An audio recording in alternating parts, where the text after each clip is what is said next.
akhir-akhir ini sering sekali ngelihat orang itu punya permasalahan perselingkuhan di dalam keluarganya ya teman-teman. Saya nggak ngobrolin soal selebriti atau siapa ya. Saya ngobrolin orang-orang yang saya temui, entah itu keluarga, teman, relasi atau gimana. Pokoknya rahasia siapa itu ya. Cuman yang saya mengganggu di pikiran saya itu kok bisa gitu loh. Udah hidupnya udah enak, uangnya enak, maksudnya uangnya itu gampang gitu datang ke dalam keluarga mereka, hidup mereka gitu. Pokoknya hidup mereka tuh enak lah, sudah serba berkecukupan, rumahnya bagus, suaminya penghasilannya bagus, terus juga ya setidaknya setengah permasalahan dari hidup itu udah inilah ya, udah clear lah. Kalau uang tuh udah, masalah keuangan tuh udah terpenuhi, itu setengah hidup kita itu pasti udah clear gitu loh.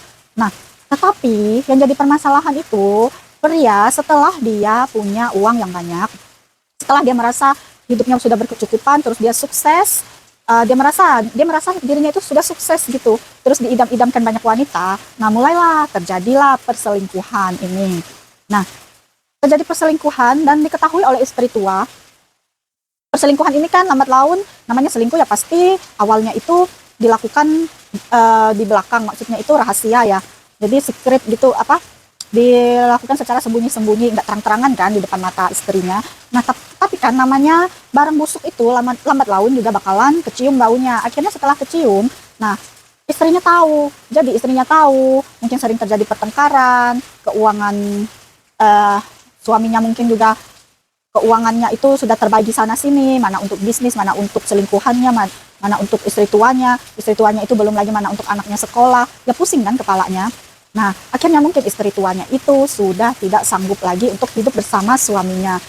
Pasti bertengkar hebat kan, nggak mungkin diam-diaman tiba-tiba nggak ada masalah, tiba-tiba cerai kan nggak mungkin.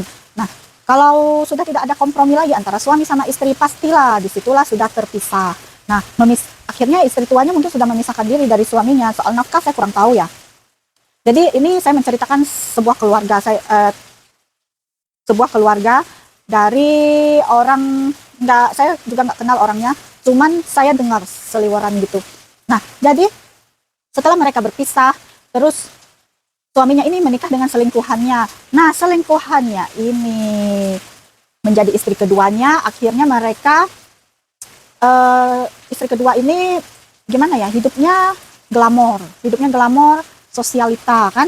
Dia merasa, oh saya udah dapet pria yang menurut si istri kedua ini, pria itu adalah idaman, terus kaya, terus juga perhatian mungkin, karena biasanya sih karena ini ya, perselingkuhan itu kan sok-sokan ini ya, kalau orang tuh selingkuh itu ya yang cewek juga sok peduli sama yang cowok juga sok perhatian sama yang cewek gitu kan ya biasanya ya. Jadi apa yang diminta oleh istri kedua ini mungkin selalu dituruti oleh suaminya, dan akhirnya karena hidup mereka tuh di kota, mungkin gesek kartu kredit itu udah nggak karu-karuan mungkin, karena di kota itu kan kalau kita itu pakai uang itu cepat banget loh.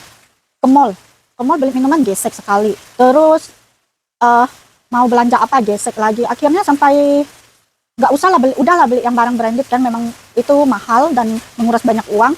Nah, untuk kehidupan sehari-hari juga jangan main-main loh sama kartu kredit.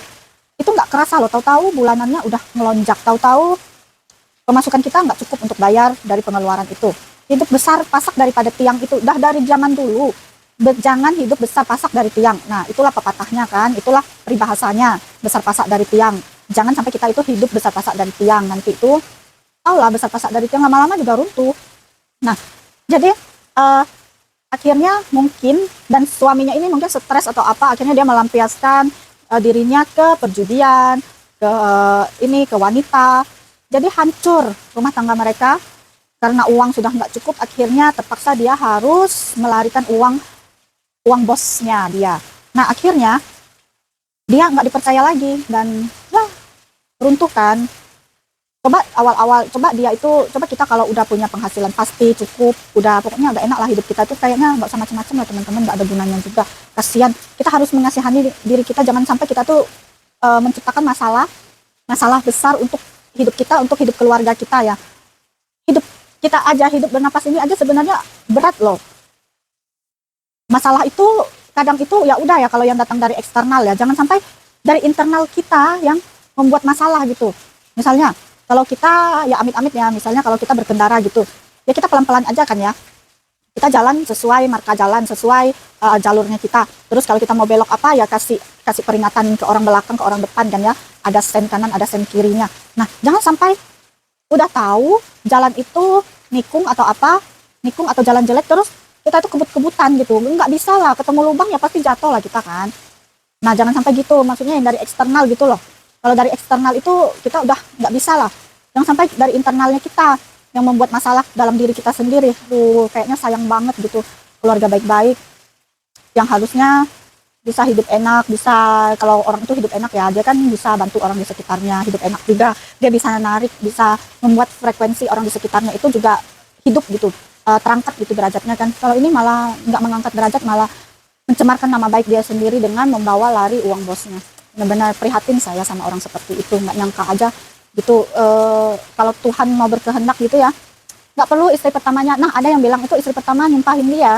Kayaknya nggak perlu lah istri pertamanya nyumpahin dia. Dengan sifat mereka, sikap mereka, besak-pasak dari tiang itu udah pasti runtuh lah lama-lama.